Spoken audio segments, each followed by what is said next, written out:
Bertsogintzari eta bertsolaritzari egin dien ekarpenagatik, aurtengo txapeldunari Sebastian Lizasok jauntziko dio txapela.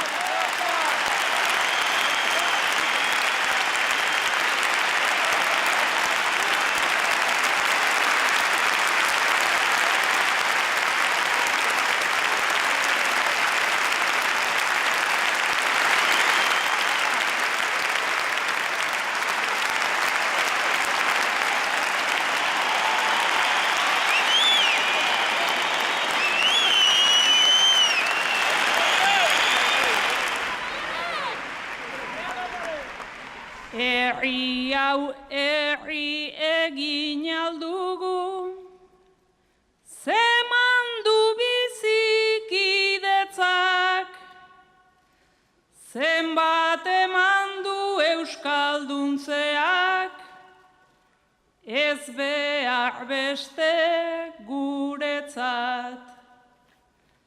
40 urte eta garaia da egurasteko ametsak, akaso hortan bertsolaritza ona da adibidetzat.